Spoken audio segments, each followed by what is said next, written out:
chafuko vyasize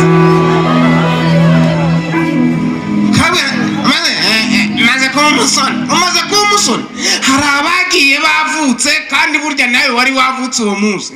Hari abagiye uri gukambakamba kandi nabo bari gukambakamba. Hari abagiye mutangiye amashuri kandi nabo bari baje kwiga nkawe. Hari abagiye washatse kandi nabo bari bashaka gushaka bakabyara. Hari abagiye ubyaye kabiri kandi nabo bari bashaka kubyara bakuzukuruza. Hari ibyagusize byajyanye ntabwo uri intwari kuba ugituye hano mu Yabaraya hano. Mbarizo muri kwe ngo abari batiye mu Yabaraya bose baragandiye. Uzi kukina abari bafite amasambu bose nibo bayatuyemo.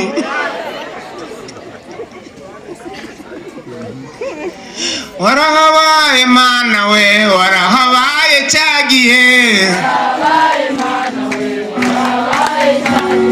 Warahabaye mana we, warahabaye cyagiye.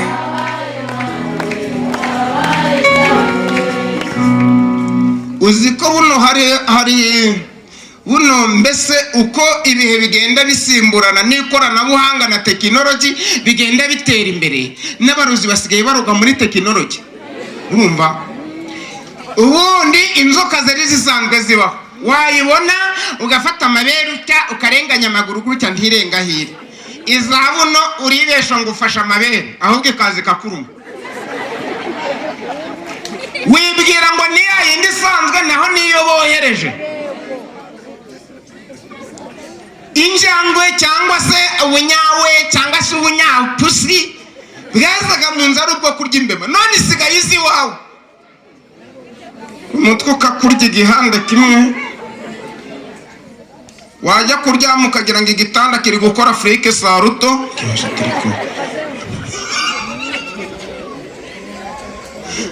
ukarara na muzunga naho ni nyapusi yaje aho ngaho.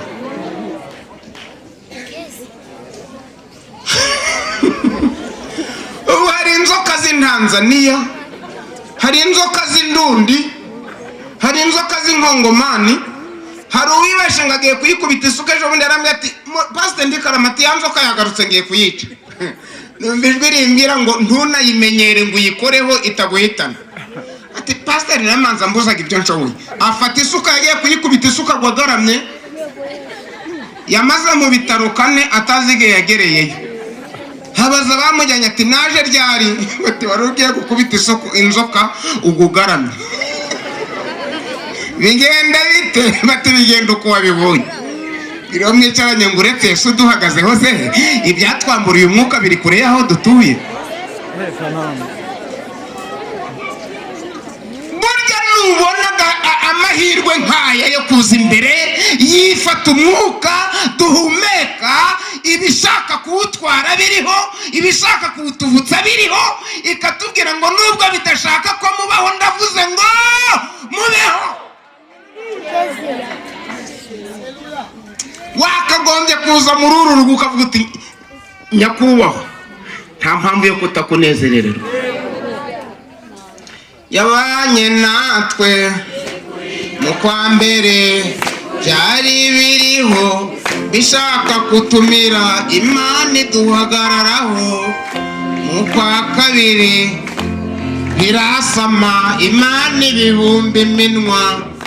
Mu kwa gatatu byohereza amahembe, Imana yabiciye intege. Bigeze mu kwa kane biratuntuma, Imana ibifunga iminwa. Mu kwa gatanu biratuntuma, Imana ibifunga iminwa.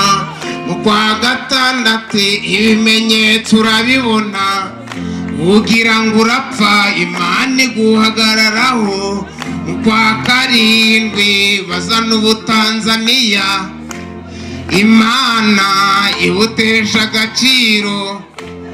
I Burundi nabwo baba barabuzanye, hakaza inzoka, ejo hakaza imbeba, hakaza igihunyira, ejo hakaza ipusi, hakaza iy'umukara ifite ibara rimwe.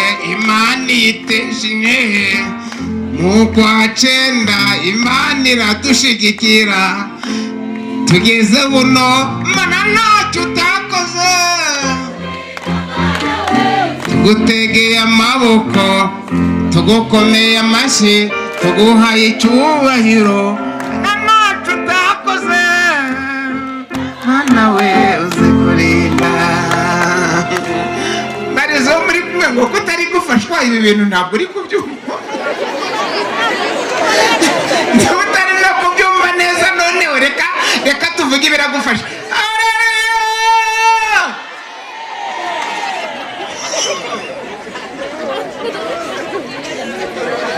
ariko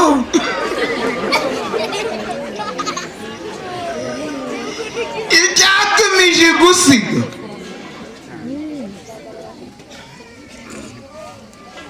uriya icyatumije kurinda ukavuga itaye wawe bikemera ngiro muri kumwe ngo ubwo hari impamvu nose ntuza ko amaze ibyumweru 2 tumushinguye ubwo hari impamvu nose ntuza ko ari iminsi ngaho ishize aciyeho ubwo ngewe hari impamvu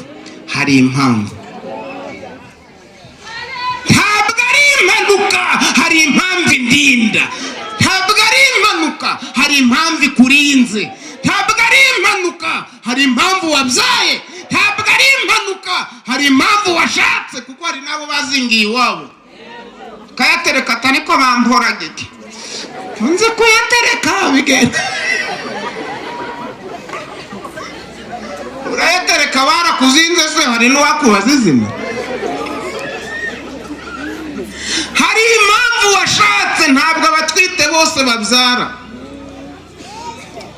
hari umudamu w'iwacu ni umuririmbyi ubu ngubu aririmba muri paruwase yitwa Kigasa umusore yaraje baramureshya amaze kumureshya umukobwa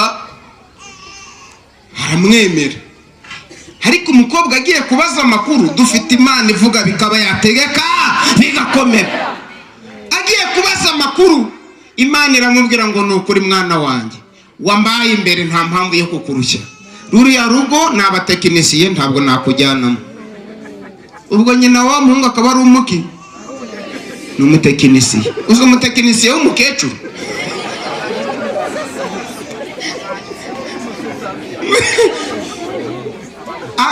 ni hari abashimiste niba Imana iravuga mwana wanjye uburyo wambaye imbere uburyo wankoreye nta mpamvu yo kukurusha ndashaka kukugirira neza ruriya rugo nubwo warushimye ntabwo ngwemereye kujya umukobwa wa muhungu aje aramubwira ati rwose inshuti yanjye uwo nkorera yambwiye ko tutabana undi ati ngo uwo nkorera yambwiye ko tutabana ati tuzabana mu byiza cyangwa ibibi undi atoya biba ngombwa ko amafaranga yari yatanze iwabo bayamusubiza undi ati murayakuba 3 undi ati nta kibazo wenda tuyakube na 4 ariko namaze kumenya iki amakuru amafaranga rero barayasubiza bamaze kuyasubiza wa mukecuru w'umutekinisiye nyina wa musore araza arazinduka ni wabo wa mukobwa aramubwira tumva rero nari nzi kuzambera umukazana nkagira ibyo nguha ukajya uramfasha nkagira ibyo nguha ukajya ugira ute none ubwo wibesha ukanyanga nubyara ugaheka uzamenye ko nanjye ntari umutekinisiye aba yirahiye mu mazina yombi iri kirisitu ntiripagana ndabikubwiye uwabantuze ngize nte umukobwa aragenda asabwa ahandi agezeyo yaratwitaga agatwita yamara gutwita akajya muri ekogarafe bakamubwira umwana atwite n'igitsina cye yagera igihe cyo kubyara bamujyana ku bitaro akagenda rwose bamuhaye n'umunsi wo kubyara yahagera abaganga bati rwose nka sase turabubyaye uko turi kubibona yajya kugera igihe cyo kubyara ageze imbere ya muganga agahita asura ngo yasura bari muri maternete bose bakiruka bose bagakurangwa bose bakiruka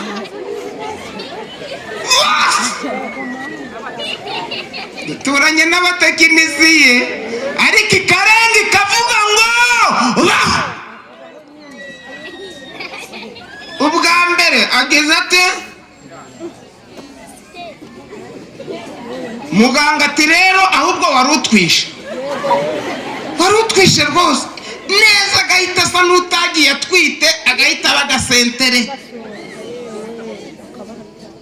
bati rero ngera ukurura igikapu utahe, ubwo natwe twayoboye ko byagiye.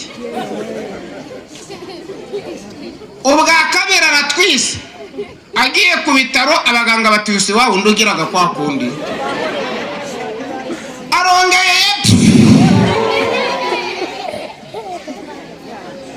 Ubwa gatatu mu bitaro bya Musanze banga kumuvura, baravuga bati rwose katumutaransfera Nemba. Ageze Nemba naho abereka ibirori.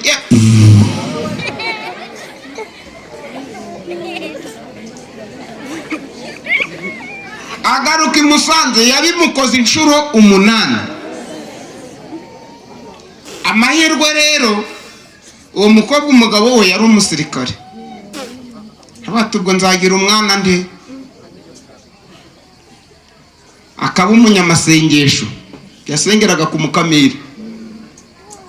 Arasenga Imana iramubwira ngo mugaragu wanjye ndagutabaye, mbwira mwicaranye ngo burya ukomeye nawe itamutabaye ntabwo yakwirwanirira, niyo ikomeye kuruta abakomeye, niyo nyembaraga kuruta abanyembaraga. Haleluya! Umunyembaraga uyikomejeho agira imbaraga bwikubye kangahe. Arasanga imuha amakuru, iramubwira ngo mugaragu wanjye nzakurwanirira. Aragenda aganyira umuyobozi, waramubwira ati muyobozi wanjye mfite ikibazo, umugore wanjye yagiye kubyara.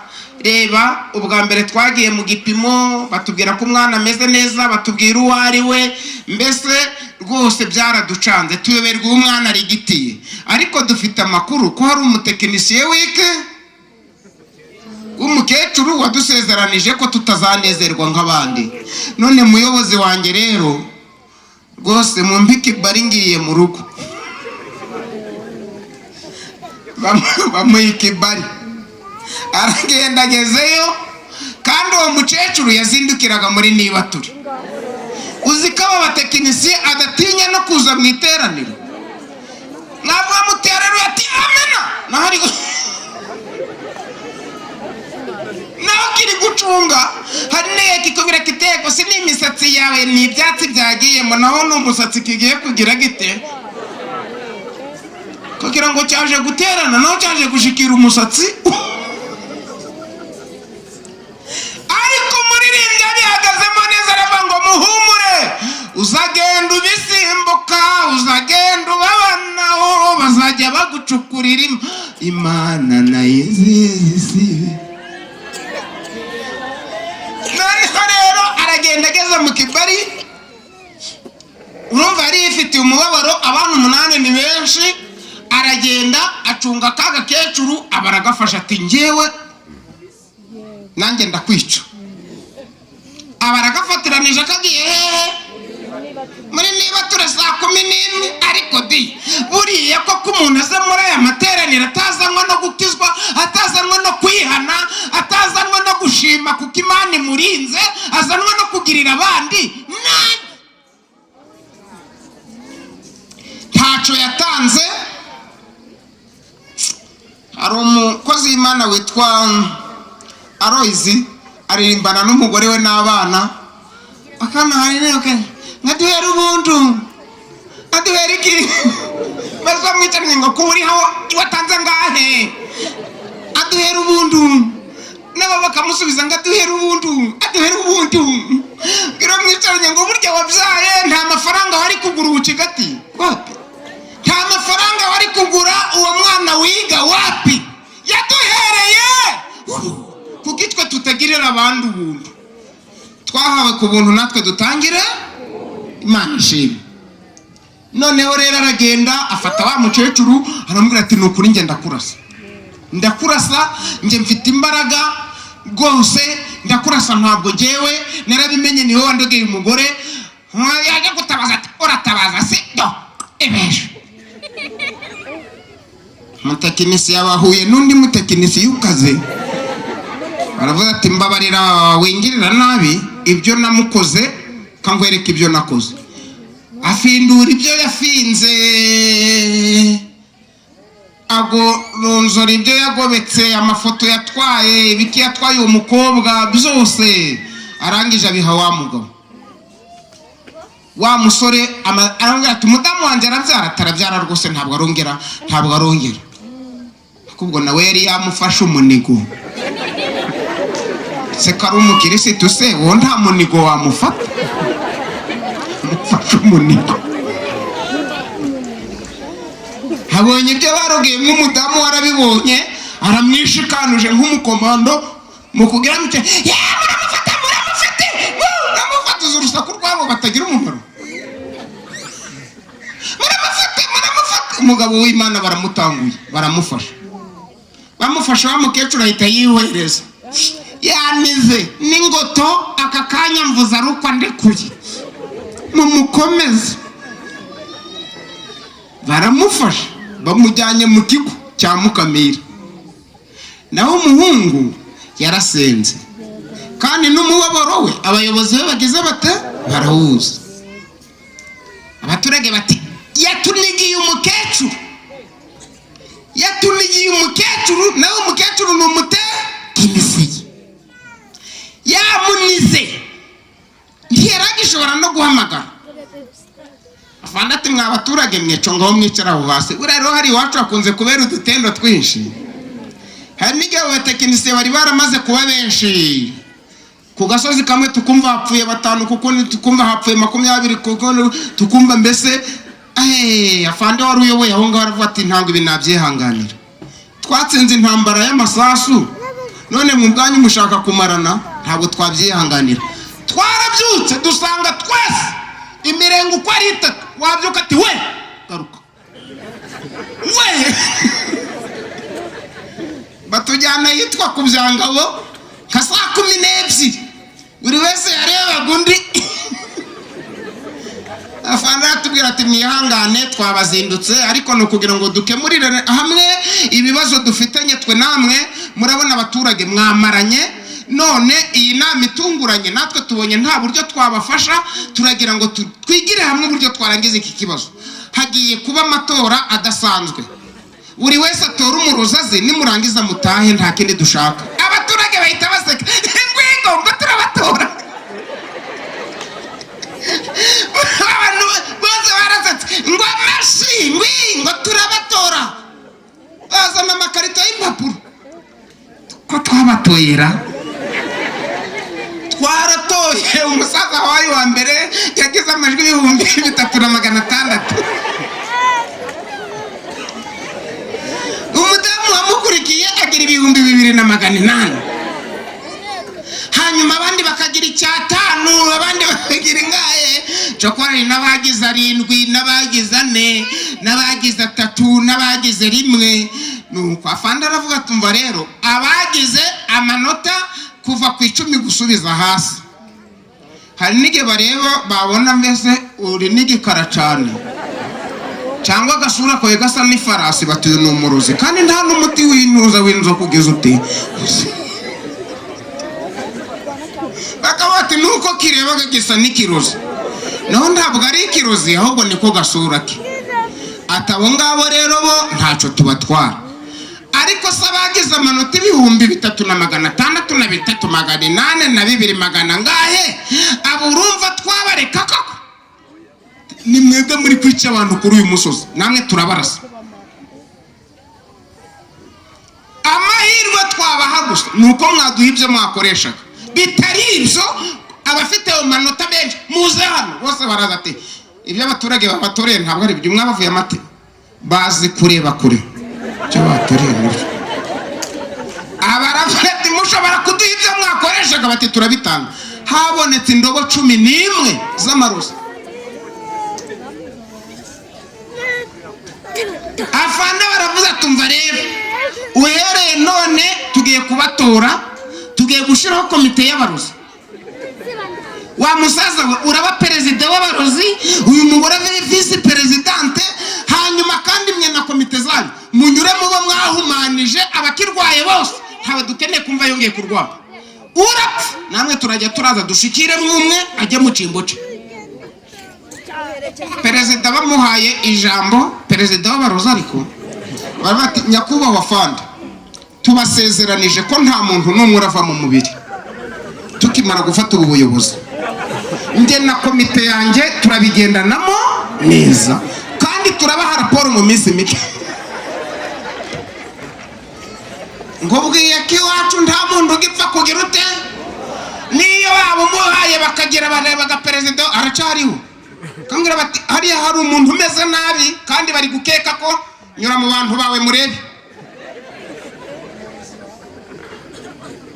Baduke muri icyo kibazo, no mu isoko baragenda bakaroga ingunguru z'ubushera abantu bagashira biheruka ubwo. Herega leta Imana nta butegetsi butava kuri yo. Haleluya. Dusoza rero wa mukecuru, uwo mukecuru afanda baravuze ati cara hasi, amakuru yawe twarayamenye, ahubwo nawe baturage baguherekeje bicare hasi. Mukecuru uyu mugabo uramuzi? Ngo wanzi n'umugore we wamumenye ute? Ngo yambengeye umwana umugira ute? Ibibazo bimubaho urabizi? Wi fanda ahubwo bampereze uyu we yakudondoje yakunize gusa. Ngwi oya gure hose kukuniga bigutwaye ikica. Bampereze mwereke, bampereze.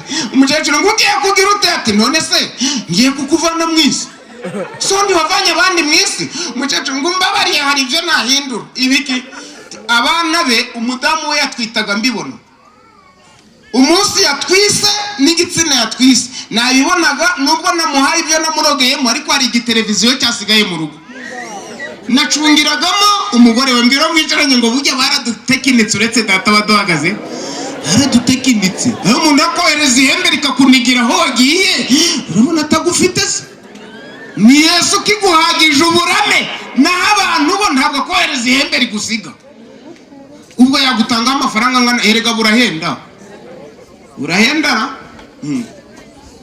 Ati nari mfite igiteleviziyo nareberagamo umunsi umugore we yasamye, n'igitsina yagize ate yasamye.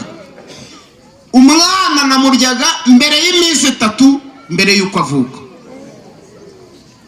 Ati namuririye abahungu 6 n'abakobwa 2. N'ubu nabibonye umugore we atwisa umuhungu amazu kweza asamye. Ngiro mwicaranye ngo burya nabahanga, uretse ko mwijuru babarusha ubuhanga. Burya nabatekinisi ariko mwijuru babarusha imbara. Rwose amazu kweza asamye kandi ndabona yarasamye umuhungu.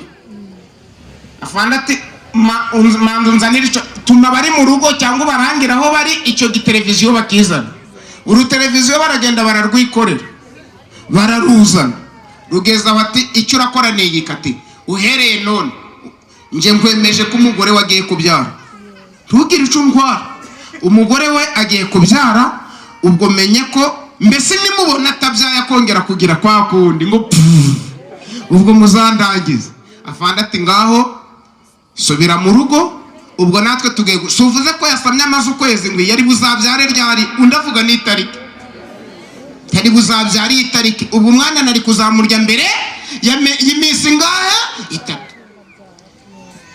Umudamu kuri ya tariki wa mukecuru yavuze yabyaye umuhungu yitwa Cedric, ubageze mu wa 2 secondaire.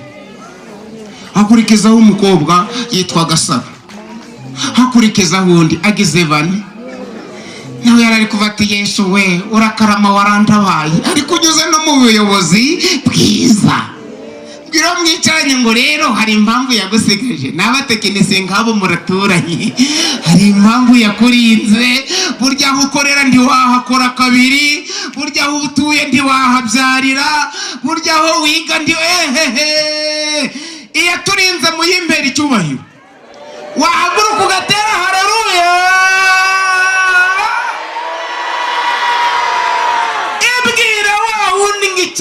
ije ngusigaza ikirete, ntabwo ari ukugira ngo usambane wibe. Imana y'ubutunzi nibwo bari gufata bakajya gusambana. Imana yahaye amafaranga niyo bari gushora bakajya gusinda. Abo yahaye kubaka amazu meza bari kuzanira mu inshoreke bagahemuka. Mwicare mbaganirize, tuganire ku by'uru rugendo. Abari imbere musubiye hehe, n'abari inyuma mugiye imbere. Murengwe murengwe murengwe wishe abantu. Impamvu yagusigaje, impamvu yasigaje, impamvu yaturaritse yari ifite umugambi. Impamvu yakuraritse yari ifite umugambi.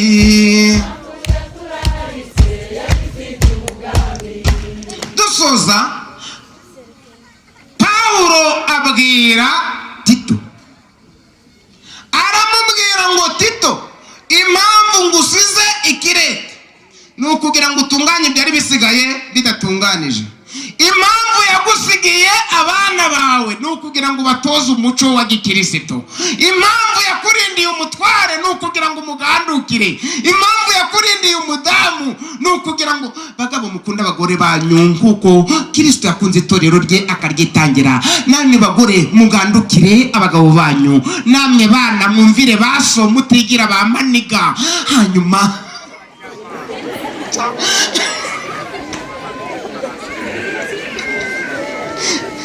nkwicaranye ngo ntabwo yagusigarije kugira ngo uyimwaze, ntabwo yagusigarije kugira ngo uteshe abaturage muturanye umutwe, ntabwo yagusigarije kugira ngo uteshe inzego z'umutekano umutwe, ntabwo yagusigarije kunywa urumogi no gusambana, ntabwo yagusigarije kuba indaya yakutuye ngo y'abarayi nibavuga ngo indaya irimo ni indaya zirimo ngo ndazizi, ngiya mbere ngo ni kanaka, ngiya kabiri ngo ni kanaka, ngo hanyuma ibisambo bitatu tuzimo, ngicya mbere ngo ni ntuza, ngicya gatatu ngo ni ntuza, ngibihazi birimo, ngicya mbere ngo ni kanaka, ngicya kabiri ngo ni kanaka. Mbarizo mwicaranye ngo yasigaje akaba ari igihazi, ubwo yasigarijwe iki?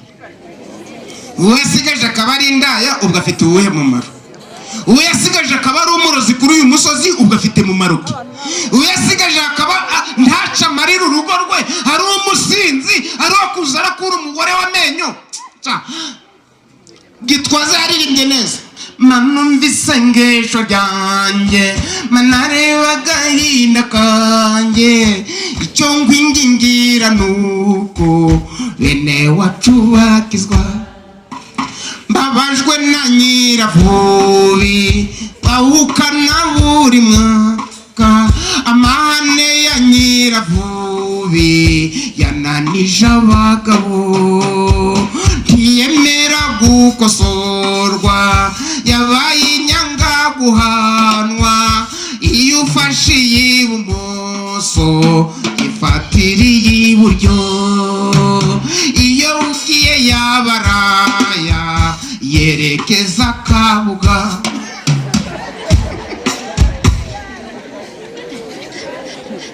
Hanyuma rero Secyaro na Kecuru bicaye mu mazabira, urugo rwabo rwari rwiza none rurasenyutse. Kuva bagera mu mugi nta mahoro bafite, inkumi z'ayabaraya ziserereje Kecuru.